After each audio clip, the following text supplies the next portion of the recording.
Hello. Today I'm sharing my altered book journey. It started back in the early 2000s when I attended this class by Bev Seymour of Beeline Designs.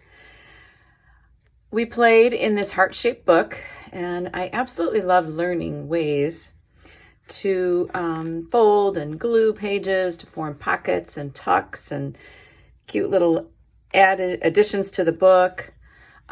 Tucks and windows, add stitching, beads. It was very fun, so much fun. Opened my eyes to a new art form. But I never finished it. I got through a few layouts. Maybe I was scared. Maybe it seemed like too big of a task outside the classroom guidance. I don't know. Maybe it was also the fact that the book was made from sort of a violent story that kind of gave me the creeps. So I think there's something to be said for having the right substrate. So, because that sort of tanked my art vibe to finish it, to get back to working in it. But I learned a lot, and maybe someday I'll get back to finishing it. I don't know. Fast forward about 4 years, and thanks to YouTube, I discovered a couple of altered book artists.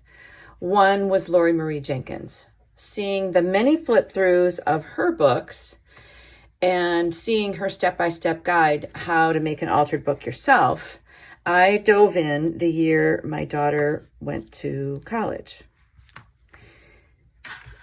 I started with a better book this time, one that didn't give me the creeps. It was a vintage book about children and their pets, and was much better to work in. The first layout was a bit of a hot mess. I didn't, I kind of didn't like it to begin with, but it kind of came together okay. That one layout, though, turned into a theme for the book. I'd use playing cards and these Tim Holtz paper dolls on each layout, and that way I could focus on the background construction techniques rather than fussing over selecting images, which was kind of a huge block for me. What was I going to put in this? So for me, that was big to make that decision. And then ideas for layouts came fast and furious once I got into it, and I could hardly wait for one to dry before I started on the next one. So this book is for the children. It's impossibly chunky. It will never close. It's heavy with all the layers of paper and Mod Podge inside and out, but I love it. So I'm going to flip through it and let you see page by page. This one is called Time Flies.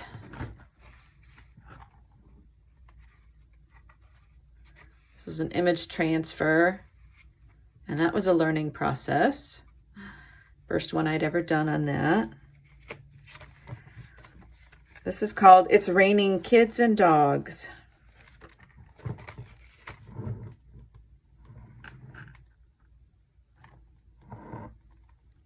Little mini Tim Holtz dolls. And you'll notice the playing card in every layout. That was really kind of fun to do. And this was my first one.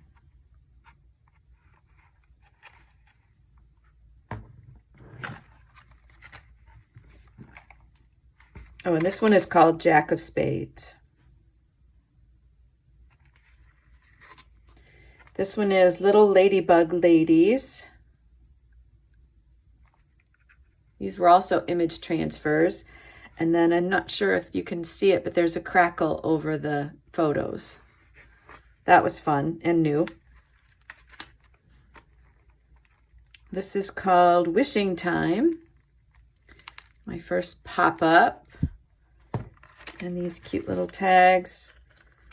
These are the party guests.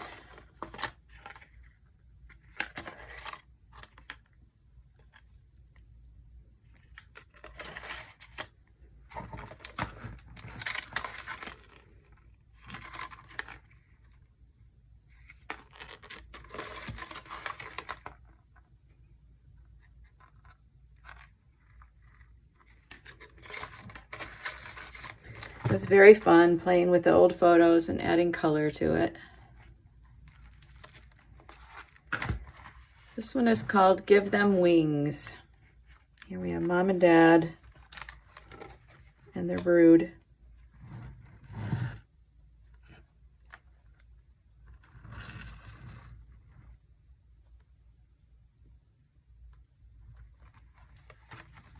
That's one of my favorite layouts, I think.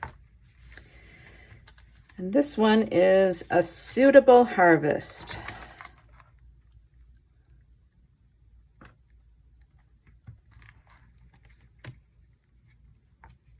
These are just some ephemera, random stuff that looked like it went with the theme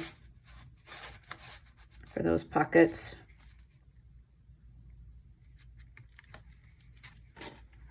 Pen Pal Post. This was fun to do an acetate window in there.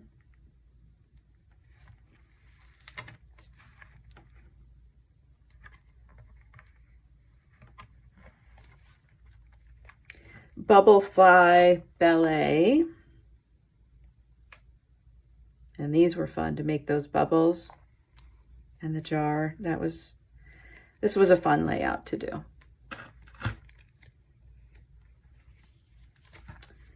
And these cool Raggedy pockets. This is Can We Keep Him? Again, I have Mom and Dad on the cards and the playing cards.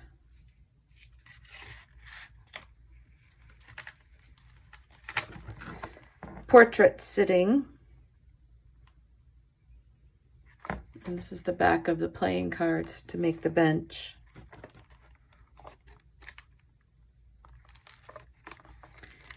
And this is Child's Play with a little door in there, a hidden compartment, and charms on there. So my first altered book, I fell in love with the medium, but mostly I think I loved the learning process and the freedom it gave me just to play. So thanks for coming along. I'll see you next time.